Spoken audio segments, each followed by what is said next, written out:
I was relaxing in my one-bedroom apartment on a quiet Saturday morning when my mother Linda barges through the front door without knocking, dragging 2 large suitcases behind her. My sister Jessica follows, looking embarrassed but determined.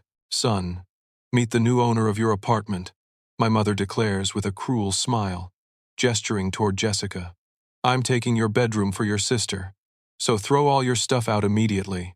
My father Robert appears, tossing my leather jacket directly into my face. That's when I smiled calmly and said, "Actually, we need to talk about that." The morning had started so peacefully. I'd been nursing my second cup of coffee while reading the sports section of the newspaper. Still wearing my comfortable gray sweatpants and university t-shirt, the sunlight streamed through the windows of my modest but well-maintained apartment, illuminating the furniture I'd carefully chosen and purchased piece by piece over the past year and a half. My television was quietly playing the morning news in the background, and I had planned to spend the day working on a small carpentry project in my spare bedroom. The sudden crash of my front door flying open shattered that tranquility completely. My mother stormed in like she owned the place, her face set in that familiar expression of righteous determination that had terrorized me throughout my childhood. She wore her best manipulation outfit, the navy blue dress she reserved for church and serious family business, her graying hair pulled back in a severe bun, and her reading glasses hanging from a chain around her neck like some badge of authority. Behind her, Jessica struggled with 2 enormous suitcases, clearly packed in haste. My younger sister looked uncomfortable and refused to meet my eyes, her blonde hair disheveled and her usually bright demeanor replaced by something that looked suspiciously like guilt. She kept glancing between our mother and the floor, as if she'd rather be anywhere else in the world. "What the hell is going on?" I asked, setting down my coffee mug and rising from my comfortable leather armchair. The first piece of real furniture I'd ever bought with my own money. "Language, Jimmy," my mother snapped, as if I were still 12 years old instead of 26. "Your sister needs a place to stay, and this apartment has plenty of room for both of you. I've already decided the sleeping arrangements." That's when my father Robert appeared in the doorway, filling the frame with his imposing 6'2" height and broad shoulders. He surveyed my living space with the same calculating look he used when estimating construction jobs at his contracting business. Without warning or explanation, he grabbed my favorite leather jacket from the coat hook near the door and hurled it directly at my head. "Pack up your bedroom, son," he commanded in that gravelly voice that had intimidated me for most of my life. "Jessica needs the space more than you do. You can sleep on the couch or figure something else out." The jacket hit me square in the face, carrying the familiar scent of leather conditioner and the cologne I'd splurged on last Christmas. For a moment, the soft impact transported me back to countless childhood memories of being pushed around, dismissed, and treated like my needs and wants didn't matter in the face of family demands. But something had changed in me over the past few years of living independently. Instead of the automatic compliance they expected, I felt an unusual calm settle over my mind. I caught the jacket smoothly, draped it over my arm, and looked each of them in the eye with a steady gaze that seemed to surprise them. "Actually," I said, keeping my voice level and controlled, "we need to talk about that assumption." 20 minutes later, my family returned from their hallway conference with a completely different strategy. The aggressive entitlement had been replaced by something far more manipulative and emotionally devastating. My mother's eyes were red and watery as she settled onto my couch next to Jessica, who now appeared to be fighting back tears of her own. Robert positioned himself near the window, his arms crossed and his expression grim. "Jimmy," Linda began, her voice trembling with carefully orchestrated emotion, "there's something important about Jessica's situation that we haven't told you yet." Jessica looked up at me with genuine desperation in her eyes. "I'm pregnant, Jimmy. 3 months along." The words hit me like a physical blow to the chest. My sister was only 23 years old, barely out of college, and certainly not in any position to raise a child. I sank into my armchair, trying to process this new information. "Congratulations," I said weakly, unsure of the appropriate response. "That's not all," Robert added grimly. "She was evicted from her apartment 2 weeks ago. She's been sleeping in her car ever since." Linda pulled a crumpled eviction notice from her purse and handed it to me. The official letterhead from Pine Valley Apartments showed a final notice dated 14 days ago, demanding Jessica vacate the premises immediately due to 3 months of unpaid rent totaling $4,200. I lost my job at the marketing firm 6 months ago, Jessica explained through tears. I tried to find something else, but with the pregnancy symptoms and everything, it's been impossible. I fell behind on rent, and the management company wouldn't work with me on a payment plan. My heart broke for her as she described sleeping in her compact car in various parking lots around town, using fast food restaurant, bathrooms to clean up, and surviving on granola bars and gas station coffee. She's carrying our grandchild, Jimmy, my mother said, her voice heavy with implied guilt. Your nephew or niece is going to be born in 5.5 months, and right now they don't even have a roof over their heads. Robert stepped forward, his tone becoming more aggressive. And here you are, living alone in a whole apartment with an extra bedroom, arguing about property deeds and mortgage payments while your pregnant sister sleeps in a car. The emotional manipulation was expertly crafted. They'd positioned me as the heartless brother who cared more about legal technicalities than family welfare. Every decent instinct I possessed was screaming at me to immediately offer Jessica the bedroom, the apartment, whatever she needed. How long have you known about this? I asked. We found out about the eviction 3 days ago, Linda answered. Jessica was too embarrassed to tell us she'd lost her job and fallen behind on rent. She's been trying to handle everything on her own. Jessica wiped her eyes with a tissue. I know this is a huge imposition, Jimmy. I never wanted to burden anyone with my problems. But when Mom and Dad offered to talk to you about temporary help, I was so desperate I agreed to come here. Temporary help, I repeated, looking directly at my mother. How temporary are we talking about? Just until she gets back on her feet, Linda said vaguely. A few months, maybe. Long enough to find a job, save some money, and figure out her living situation before the baby comes. Robert pulled out his wallet and showed me a photograph of Jessica's car, a beat-up Honda Civic with a back seat, piled high with trash bags full of her belongings. Is this really how you want your sister and your future niece or nephew to live? The guilt was overwhelming. Here I was, comfortable in my own apartment, arguing about ownership and boundaries while Jessica faced homelessness during pregnancy. What kind of brother was I? What kind of person would I be if I prioritized property rights over family welfare? But something about their presentation nagged at me. The timing seemed too convenient, too perfectly orchestrated to maximize emotional impact. And Jessica's story contained small inconsistencies that didn't quite align. Jessica, I said gently, when you say you've been sleeping in your car for 2 weeks, where exactly have you been parking? She hesitated for just a moment too long. Different places, Walmart parking lots, mainly. Sometimes behind the 24-hour diner on Route 9. Have you been showering anywhere? Doing laundry? Another pause. The gym where I used to have a membership lets me use the facilities sometimes. And there's a laundromat on 5th Street that has a bathroom. What about meals? Are you eating enough? Getting proper nutrition for the pregnancy? Jimmy, my mother interrupted sharply. What's with the interrogation? Your sister just told you she's homeless and pregnant, and you're grilling her about her daily routine. But I pressed on, my instincts telling me something wasn't adding up. Jessica, have you seen a doctor about the pregnancy? Are you taking prenatal vitamins? Of course she has. Robert answered for her. We're not irresponsible people, Jimmy. Which doctor? I want to make sure you're getting proper care. Jessica looked uncomfortable. Dr. Martinez at the Woman's Clinic on Central Avenue, but I missed my last appointment because I couldn't afford the copay. I made a mental note to verify this information later. And the father of the baby? Where is he in all this? The question caused visible tension among all 3 family members. Jessica's face went pale, and my parents exchanged yet another loaded glance. That's complicated, Jessica said quietly. Complicated how? The father isn't in the picture anymore, Linda answered quickly. They broke up when Jessica told him about the pregnancy. He wanted nothing to do with the responsibility, so he's not contributing any financial support. No, Jessica whispered. He told me I was on my own. The story was heartbreaking, and I felt genuine sympathy for my sister's situation.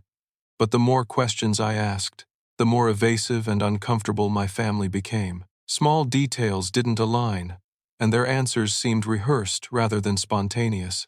Look, Jimmy, Robert said, his patience clearly wearing thin. "We can discuss all these details later. Right now, your pregnant sister needs a place to sleep tonight. Are you going to help her? Or are you going to let her go back to sleeping in a car?" The ultimatum was clear, and the emotional pressure was enormous. They'd painted me into a corner where any hesitation made me look cruel and selfish. But Eid learned enough about manipulation over the years to recognize when I was being backed into a corner. "Of course I want to help Jessica," I said carefully. "But before we make any arrangements, I need to see the car situation for myself. If she's really been living out of her Honda for 2 weeks, then we need to get her belongings and figure out immediate necessities." Jessica's eyes widened in what looked suspiciously like panic. "Oh, that's not necessary. I mean, most of my stuff is just clothes and personal items. Nothing that can't wait."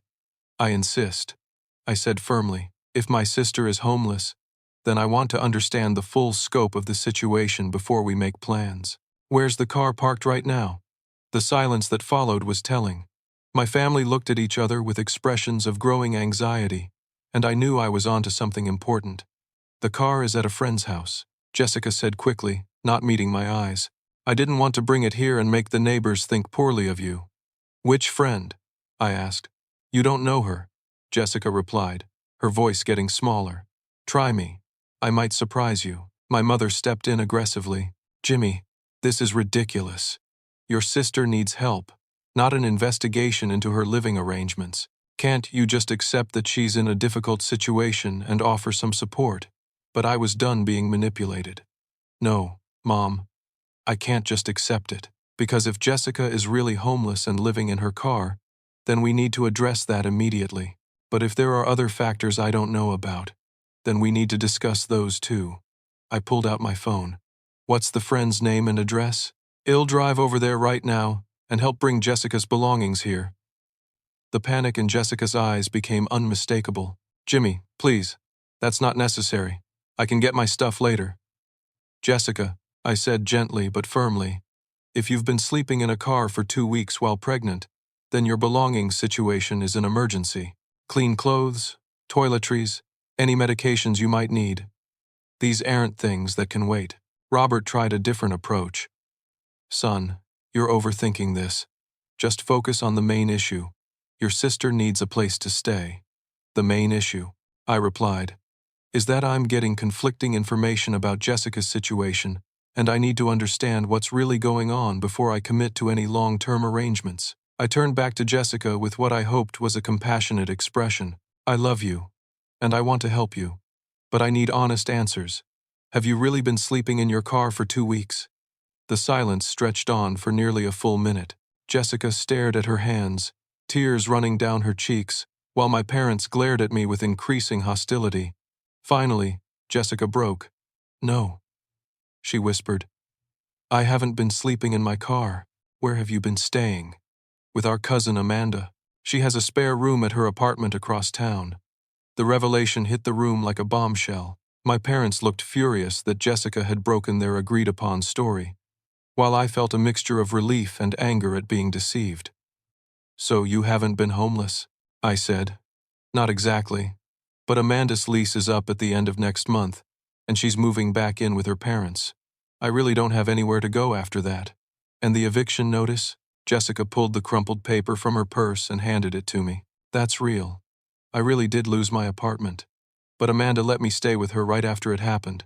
I examined the eviction notice more carefully. The date showed Jessica had been required to vacate 3 weeks ago, not 2, and the address listed was for an apartment complex I knew was relatively expensive.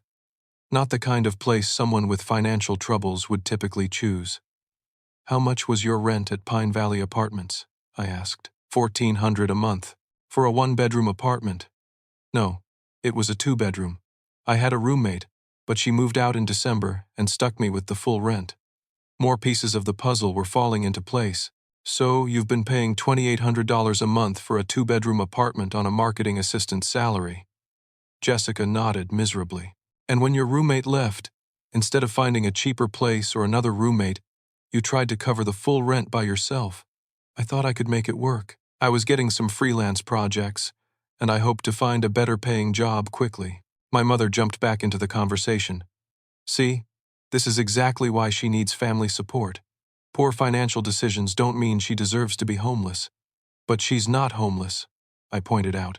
She has housing with Amanda for another month, and she has options beyond moving into my bedroom. Robert's face was getting red with frustration. Jimmy, you're missing the point. Amanda's place is temporary. And after that, Jessica will have nowhere to go.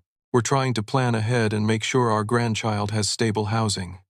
And that's admirable, I said, but it doesn't require lying to me about Jessica sleeping in her car, or barging into my apartment with ultimatums and demands. I walked to my kitchen and filled 3 glasses with water, giving myself a moment to think. The pregnancy was real.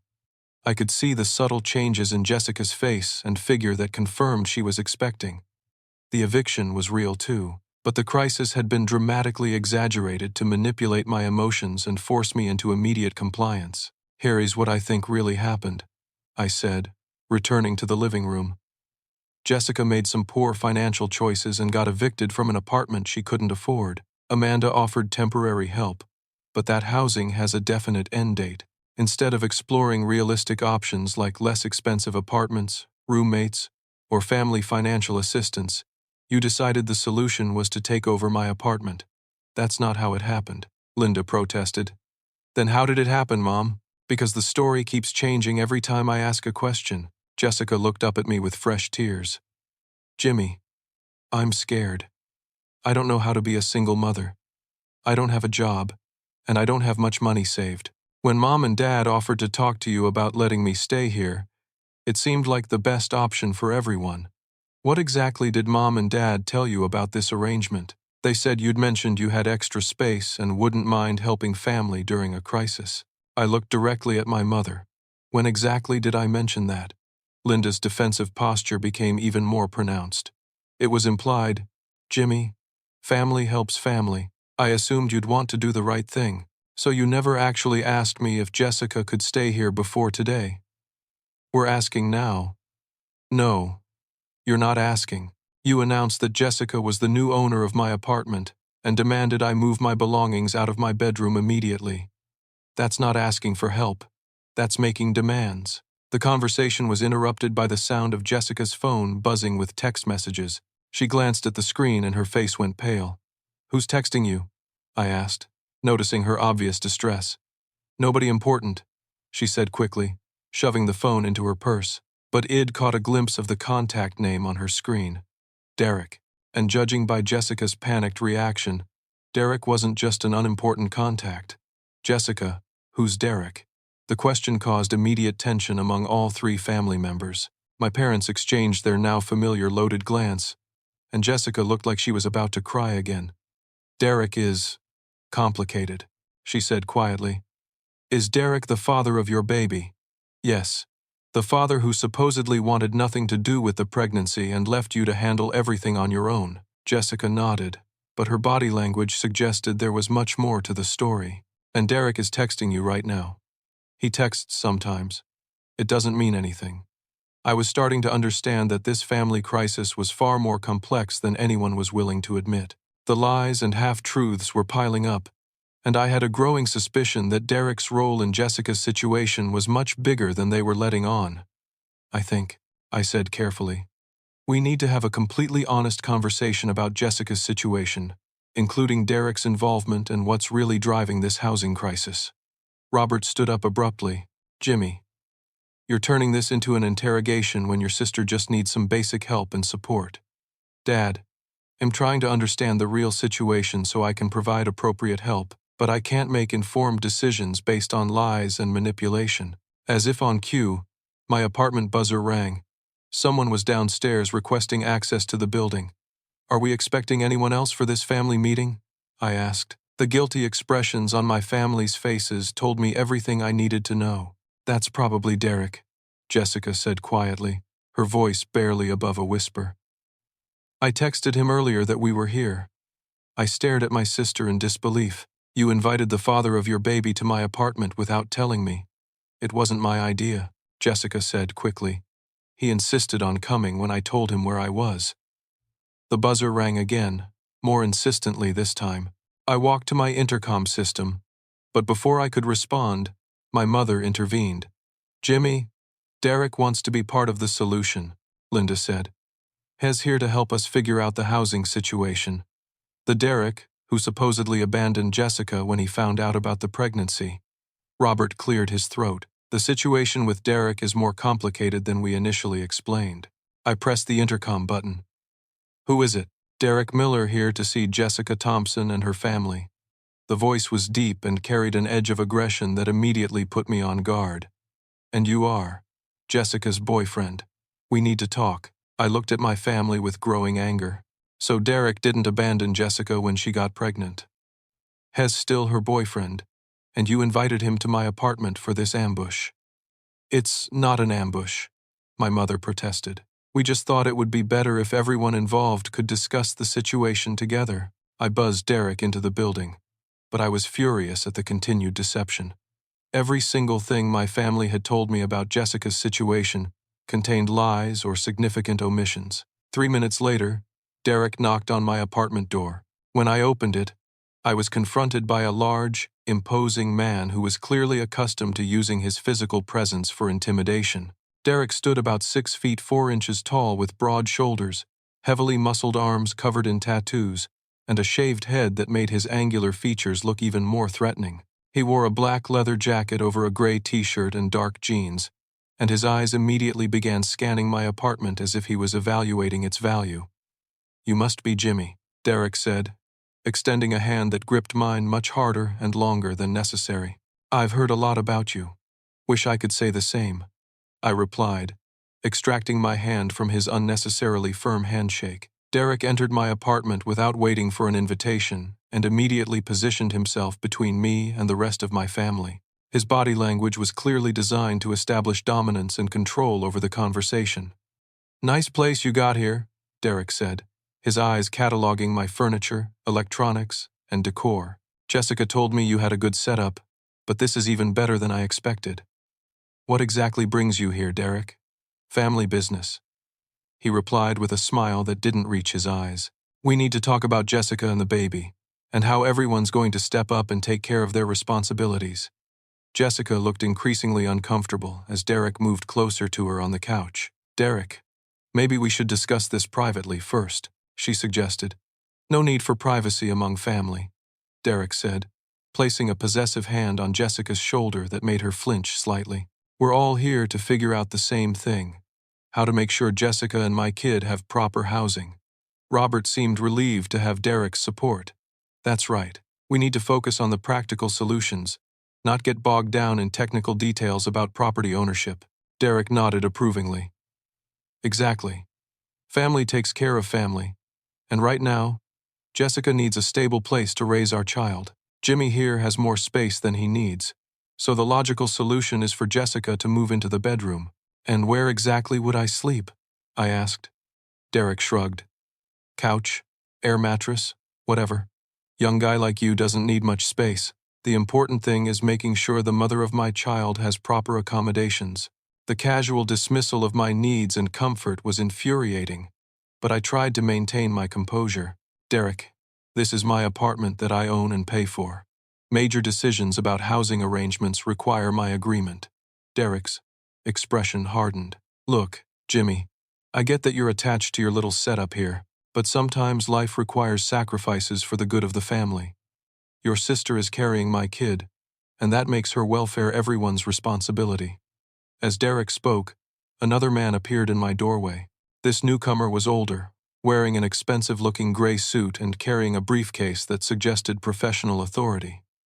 Sorry, I'm late, the man said, entering my apartment without invitation. Traffic was brutal downtown. Derek smiled and gestured toward the newcomer. Jimmy, this is Harold Patterson, the family lawyer. Hes here to explain your legal obligations regarding Jessica's housing situation. Harold set his briefcase on my coffee table, displacing my property documents, and pulled out several official-looking papers. Mr. Thompson, I'm afraid there are some legal issues regarding your sister's living situation that need immediate attention. What kind of legal issues? I asked, already suspicious of this convenient arrival. Harold adjusted his wire-rimmed glasses and spoke in a tone designed to sound authoritative. Under Michigan family abandonment statutes, Siblings have certain legal obligations to provide housing assistance for pregnant relatives who face homelessness. Failure to provide such assistance can result in civil liability and, in extreme cases, criminal charges. The claim sounded dubious to me, but Harold presented it with enough legal jargon and confidence to be intimidating. He spread several documents across my table, pointing to highlighted sections of text. These statutes specifically address situations where one family member has adequate housing, while another faces potential homelessness during pregnancy. The courts take a very dim view of family members who refuse reasonable housing assistance in such circumstances. Derek moved closer to me, using his height advantage to create a physically threatening atmosphere. See, Jimmy, this isn't just about family loyalty anymore. This is about legal requirements that you can't ignore, and the penalties for violating these statutes can be quite severe, Harold added. Monetary damages, court-ordered housing arrangements, and potential criminal liability for child endangerment if the pregnant woman is forced into unsafe living conditions. I felt cornered and intimidated by the combination of legal threats and physical intimidation. Derek continued to position himself between me and the door, while Harold's authoritative legal presentation made me doubt my own rights and knowledge. Additionally, Harold continued, if Miss Thompson were to file a family abandonment lawsuit, the court could potentially order the transfer of property assets to ensure adequate housing for the mother and child. Transfer of property assets, I repeated. In extreme cases, yes. The court has broad discretion to protect pregnant women and children from family abandonment, including ordering the more financially stable family member to provide housing or compensation. Derek stepped even closer to me, close enough that I could smell his cologne and feel his intimidating presence. Jimmy, we're not trying to be unreasonable here. We're just trying to make sure Jessica and my kid have what they need. But if you force us to go the legal route, things could get much more complicated for you. Much more complicated, Harold agreed. Legal fees alone could run into tens of thousands of dollars, and that's before we consider potential damage awards and court-ordered housing arrangements. Jessica looked genuinely distressed by the escalating tension. Derek, maybe we should give Jimmy some time to think about this, she suggested weakly. Time to think about what? Derek snapped. His pregnant sister needs housing, and he has housing. This isn't complicated. Derek moved to position himself directly in front of me, his muscular frame blocking my path to the door. Jimmy, I'm trying to be reasonable here, but I need to know that my girlfriend and my kid are going to be taken care of. If you can't step up and do the right thing as her brother, then maybe I need to take a more active role in protecting their interests. The threat was clear, and Derek's physical positioning left no doubt that he was willing to use intimidation to get what he wanted. I felt trapped in my own apartment, surrounded by people who were using legal manipulation and veiled threats to force my compliance. What exactly are you saying, Derek? I'm saying that Jessica's welfare is my top priority, and I'll do whatever it takes to make sure she has proper housing during her pregnancy. I hope we can work this out as family. But if not, well, explore other options. Harold nodded gravely. The legal system provides several mechanisms for protecting pregnant women from family abandonment. We would prefer to resolve this amicably, but we're prepared to pursue all available remedies if necessary. As Derek leaned closer to emphasize his point, his jacket fell open slightly, and I caught a glimpse of what looked suspiciously like a weapon holstered under his arm. The sight sent a chill through me and made the threat level of this encounter crystal clear. So what's it going to be, Jimmy? Derek asked, his face inches from mine. Are you going to do the right thing for your sister? Or do we need to find other ways to resolve this situation? After Derek and Harold left with promises to return the next day for my final decision, I waited exactly 30 minutes before beginning my investigation. Something about the entire encounter felt orchestrated and wrong, and I was determined to find out what was really happening. I started by researching Harold Patterson online. A simple Google search revealed that while there was indeed a lawyer named Harold Patterson practicing in Michigan, his specialty was tax law, and his office was located over 200 miles away in Detroit. More importantly, the man who had been in my apartment looked nothing like the professional headshot on the legitimate Harold Patterson's law firm website. Next, I searched for information about Michigan family abandonment statutes. After reading through multiple legal databases and state law websites, I confirmed what I'd suspected. No such laws existed that could force a sibling to provide housing or face criminal charges. The entire legal threat had been completely fabricated. But my most disturbing discoveries came when I researched Derek Miller. A simple Facebook search revealed Derek's profile, which was filled with concerning posts and photographs that painted a very different picture of his character. In recent weeks, Head posted photos of himself outside my apartment building, with captions like, "Checking out the new place and upgrade time." The posts were dated several days before today's confrontation, which meant Derek had been planning this takeover for much longer than anyone had admitted. Digging deeper into Derek's social media presence, I found connections to several women who had posted warnings about him in local Facebook groups. These women described Derek as manipulative, controlling, and financially exploitative. One woman, Sarah, had posted a detailed warning just 2 months earlier, describing how Derek had convinced her to get housing and money from her family under false pretenses, then used her apartment for his own purposes while maintaining relationships with multiple other women. Another woman, Crystal, had posted about Derek's pattern of targeting women with family connections he could exploit for housing and financial support.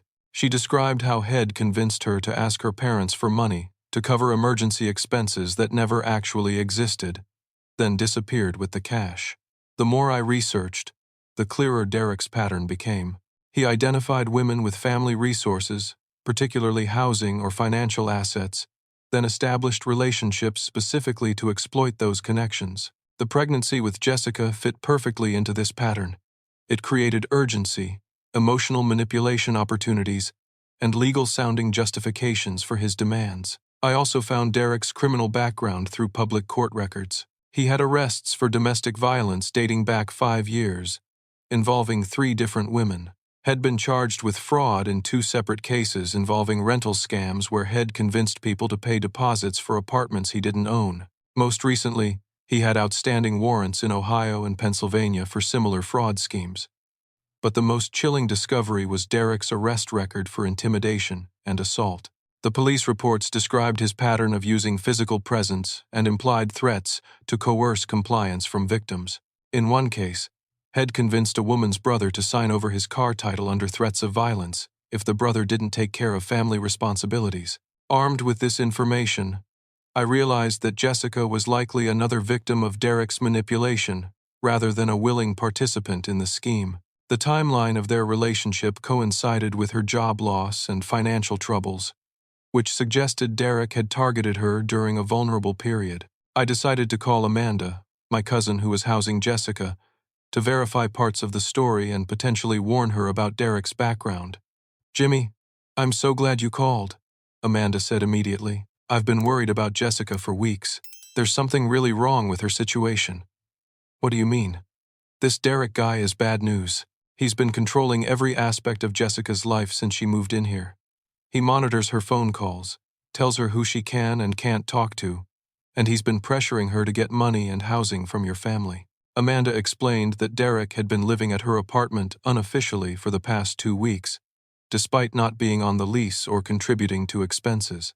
Head convinced Jessica that approaching her family for housing was the smart financial move and had coached her on what to say to maximize emotional impact. "Jessica didn't want to involve your parents initially," Amanda continued. "She was embarrassed about the eviction and wanted to handle things independently. But Derek kept pressuring her, saying that family money was easier than getting a job and that she could use the pregnancy to guilt people into helping." The picture was becoming clearer. Derek had identified Jessica's family as a resource to be exploited and had manipulated her into being his access point. The lies about sleeping in her car, the exaggerated timeline, and the dramatic presentation had all been Derek's ideas designed to maximize emotional manipulation. "Amanda, has Derek ever threatened Jessica or been violent toward her?" "Not that I've witnessed directly, but Jessica has become increasingly anxious and jumpy since he's been around. She seems scared to disagree with him or make decisions without his approval. And there have been a couple of times when I heard them arguing, and Jessica was crying. I realized that Jessica was likely experiencing domestic abuse and coercion, which explained her compliance with Derek's scheme even when she seemed uncomfortable with the deception." "One more thing, Jimmy," Amanda added. "Derek has been bragging to people about his plan to take over your apartment. has been telling people he's found a way to get free housing by manipulating Jessica's family, and has been showing off photos of your place, like it already belongs to him. This confirmed my suspicions that Derek had been planning this takeover for weeks and had specifically targeted my family's assets through his relationship with Jessica. I spent the rest of the evening documenting everything Eid learned and developing a plan to expose Derek's manipulation while protecting Jessica from his retaliation. I also researched domestic violence resources and legal options for dealing with Derek's criminal background and outstanding warrants. The most important realization was that this wasn't just about protecting my apartment. It was about protecting my sister from an abusive, manipulative criminal who was using her pregnancy to exploit our entire family. Derek's pattern of targeting vulnerable women and their family resources made him a genuine threat to Jessica's safety and well-being. I decided to contact the police department the next morning to report Derek's outstanding warrants and discuss his pattern of fraud and intimidation. I also planned to arrange a meeting with Jessica away from Derek's influence to show her the evidence of his criminal background and offer her genuine support for escaping the relationship safely. But first, I needed to document Derek's threats and harassment from today's encounter. I made detailed notes about his intimidation tactics, the fake lawyers' fraudulent legal claims, and Derek's implied threats of violence. This documentation would be crucial for any legal action and for protecting both Jessica and myself from Derek's escalating manipulation. The situation was far more serious than a simple family housing dispute. Derek was a career criminal who specialized in exploiting families through manipulated relationships, and had identified my apartment and my family's assets as his next target. Stopping him would require careful planning and professional help, but I was determined to protect Jessica and expose Derek's scheme before he could cause further harm. The next morning, I contacted Detective Lisa Rodriguez at the local police department to discuss Derek's outstanding warrants and criminal background. After reviewing the evidence Eid gathered, she confirmed that Derek was wanted in multiple jurisdictions and agreed to assist with his arrest. Mr. Thompson, based on the warrants and the pattern of behavior you've described, Derek Miller poses a genuine threat to your sister's safety. Detective Rodriguez explained, we can coordinate his arrest, but we'll need to ensure Jessica's safety and get her cooperation as a potential witness. We developed a plan to arrange a family meeting at my apartment where Derek would be present, allowing the police to execute the arrest warrants while gathering evidence of his fraud and intimidation schemes. Detective Rodriguez would position officers nearby to intervene when Derek inevitably became aggressive. I also called my cousin Amanda and Jessica's best friend Rachel, asking them to attend the meeting as supportive witnesses who genuinely cared about Jessica's well-being.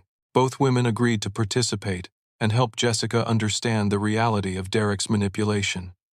Jimmy, I'm so relieved you're doing something, Rachel said. Jessica used to be so independent and confident, but she's completely changed since Derek came into her life. I've been worried about her for months. That afternoon, I called my parents and Jessica to arrange the meeting, presenting it as my final decision about the housing arrangement. I could hear Derek coaching Jessica in the background during our phone conversation, telling her what questions to ask and what responses to give. Tomorrow at 2 p.m., I told Jessica, everyone should come so we can finalize the arrangements and discuss expectations. When Derek got on the phone, his tone was triumphant and possessive. Smart choice, Jimmy. I knew you'd see reason once you understood the legal situation. Well, be there to work out the details of Jessica moving in. Actually, Derek, I've prepared a comprehensive response to yesterday's legal concerns. I think you'll find it very interesting. The confidence in Derek's voice faltered slightly. What kind of response? You'll see tomorrow. Just make sure Harold comes too. I have some questions about those Michigan statutes he mentioned. The next day, Derek and Jessica arrived at my apartment exactly on time, with Derek carrying himself with the swagger of someone who believed he'd successfully manipulated the situation. Jessica looked exhausted and anxious, and she kept glancing at Derek as if seeking permission before speaking. Where's Harold? I asked. Derek looked uncomfortable. He had another case today, but we can handle the details ourselves. That's unfortunate. I had some very specific legal questions for him. Amanda and Rachel arrived a few minutes later, and Derek's demeanor immediately became more aggressive when he realized other people would be witnessing the conversation. Who are they? Derek demanded. Family and friends who care about Jessica's well-being, I replied calmly. My parents arrived last, looking nervous and uncertain. They'd clearly expected this to be a simple arrangement where I would capitulate to their demands, and the presence of additional witnesses made them uncomfortable. Jimmy, my mother said, I thought this was going to be a family discussion. It is a family discussion, Mom. Amanda is family, and Rachel is Jessica's closest friend. Everyone here cares about what's best for Jessica and the baby. Derek positioned himself between Jessica and the other women, a move that didn't go unnoticed by Amanda and Rachel. His body language was clearly designed to control Jessica's interactions and responses. Let's cut to the chase, Derek said aggressively. Jimmy agreed to let Jessica move into the bedroom, so we just need to work out the logistics. Actually, Derek, I didn't agree to anything. I said I had a comprehensive response to your legal concerns, and I think you'll find it very enlightening. I walked to my desk and pulled out a thick folder containing all my research from the previous day. Let's start with your legal expert, Harold Patterson. I showed Derek a printout of the real Harold Patterson's law firm website, including professional photos that clearly showed a different person than the man who had been in my apartment. This is the real Harold Patterson, tax attorney from Detroit. The man you brought here yesterday was an imposter presenting fraudulent legal claims. Derek's confident expression began to crack around the edges. That doesn't change the legal requirements about family housing obligations. Actually, it does. Because there are no such legal requirements. I pulled out copies of Michigan state statutes and legal research. I spent several hours yesterday researching every family law statute in Michigan, and not one of them requires siblings to provide housing or face criminal charges. Jessica looked confused and concerned. Derek, you said the legal issues were real. They are real, Derek insisted, but his voice lacked conviction. Then explain this, I said, pulling out my phone and showing Derek's social media posts. These are photos you posted on Facebook 5 days ago, showing you outside my apartment building with captions about checking out the new place and upgrade time. You were planning this takeover before Jessica even contacted our family. The room went silent as everyone absorbed the implications. Derek had been planning to take over my apartment long before the supposed family crisis, which meant the entire emergency housing story was premeditated fraud. Amanda stepped forward. Jessica, Derek has been living at my apartment for 2 weeks without being on the lease, and he's been pressuring you to approach your family for money and housing ever since he moved in, Rachel added. Jessica, you need to know that several women in town have posted warnings about Derek online. He has a pattern of manipulating women to get housing and money from their families. Derek's calm facade completely disappeared. You don't know what you're talking about, he snarled at Rachel. This is family business that doesn't concern you. Jessica's safety concerns all of us.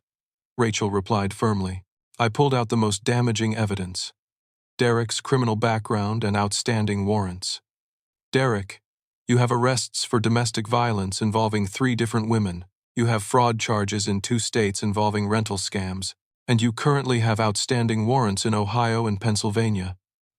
Derek's face went white, then flushed red with rage. You have no right to investigate my background, he shouted. I have every right to research the criminal history of someone who's threatening me in my own home, I replied. Jessica looked horrified as she processed this information. Derek, is this true? Do you really have arrests for domestic violence? Those women were lying, Derek said desperately. They were trying to get back at me for ending relationships. 3 different women in 3 different cities, all lying about the same thing, Amanda asked skeptically. Derek realized his manipulation was unraveling and became increasingly agitated. He moved toward me aggressively, his hands clenched into fists.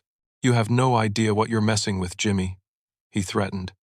I'm not going to let you ruin this for Jessica and my kid. Actually, Derek, you're the one who's been ruining things for Jessica. You've been using her pregnancy to manipulate my family while exploiting her financial desperation. Derek stepped closer to me, his face twisted with rage. Shut your mouth before I shut it for you. Are you threatening me, Derek? I'm promising you that if you don't stop interfering with my family, there will be consequences. At that moment, Derek reached inside his jacket, and I was certain he was going for a weapon, but instead of a gun, 3 police officers burst through my apartment door, with Detective Rodriguez leading the way. Derek Miller, You're under arrest on outstanding warrants from Ohio and Pennsylvania," Detective Rodriguez announced. Derek spun around in shock as the officers surrounded him. "This is harassment. I didn't do anything wrong." "You have the right to remain silent," one officer said as they moved to handcuff Derek. "Anything you say can and will be used against you in a court of law." Derek struggled against the handcuffs, shouting threats at everyone in the room. "This isn't over. Jessica, don't let them turn you against me. Remember who's been taking care of you." But Jessica was crying with what looked like relief rather than distress. "I'm so sorry, Jimmy," she whispered. "I didn't know about his criminal background. I thought he really loved me." As the police led Derek away in handcuffs, he continued shouting threats and accusations. "You have no idea what you've done, Jimmy. When I get out, I'm going to remember this." Detective Rodriguez stayed behind to take statements from everyone present and collect evidence of Derek's fraud and intimidation schemes. "Miss Thompson, we'll need your cooperation as a witness to Derek's manipulation and any threats or controlling behavior you experienced." "Will he be able to get out of jail and come after me?" Jessica asked fearfully. With multiple outstanding warrants and the evidence of ongoing criminal activity, Derek will likely remain in custody for quite some time, Detective Rodriguez assured her, "and we can help you obtain a restraining order for additional protection." The relief in the room was palpable as everyone realized the threat was over and Jessica was safe from Derek's manipulation. In the days following Derek's arrest, the truth about Jessica's situation became much clearer. Without Derek's manipulation and control, she was finally able to speak honestly about what had been happening in her life. "Jimmy, I'm so ashamed of how I let myself get used," Jessica said during a private conversation at my apartment 3 days later. "Derek convinced me that approaching the family for housing was smart financial planning, not manipulation. He made everything seem reasonable when I was scared and desperate." She explained how Derek had gradually isolated her from friends and family members who might have questioned his influence. Had convinced her that people who criticized him were jealous or didn't understand their relationship. The pregnancy had made her feel even more vulnerable and dependent on his support. "When I lost my job and got evicted, Derek appeared like a knight in shining armor, offering help and solutions." Jessica continued, "But looking back, I realize he orchestrated a lot of the financial pressure that made me desperate in the first place." With Derek's arrest, Jessica was finally free to make decisions about her pregnancy and future without his coercive influence. She chose to move back to Amanda's apartment temporarily while working with a counselor who specialized in domestic abuse recovery. My parents were devastated when they understood how thoroughly Derek had manipulated the entire family. "Jimmy, we owe you a sincere apology," my father said during a family meeting the following week. "We got caught up in Derek's emergency narrative and forgot to respect your boundaries and independence." Linda was particularly emotional as she processed how Derek had exploited their desperation to help Jessica. "I was so worried about the baby and Jessica's safety that I didn't think critically about the solutions being presented. I just wanted to fix the crisis as quickly as possible." Through family counseling sessions, we learned about the manipulation tactics Derek had used and how families can protect themselves from similar exploitation in the future. The counselor helped us understand that Derek had specifically targeted our family dynamics and financial resources through his relationship with Jessica. "Predators like Derek are skilled at identifying family vulnerabilities and exploiting them through manufactured crises," our counselor explained. "They create urgency and emotional pressure that makes families bypass normal decision-making processes." Jessica worked with victim services to obtain a restraining order against Derek, who was ultimately convicted on multiple fraud charges and sentenced to 18 months in prison. His arrest led to additional victims coming forward with similar stories of manipulation and exploitation. Over the following months, Jessica made remarkable progress in rebuilding her independence and confidence. She found a part-time job that accommodated her pregnancy schedule, enrolled in prenatal classes, and developed a realistic budget for single motherhood. "I realized that Derek's version of help always came with strings attached and made me more dependent rather than more capable," Jessica reflected. "Real help builds your independence and supports your growth." With professional counseling support, Jessica made an informed decision to place the baby for adoption with a loving couple who had struggled with infertility for years.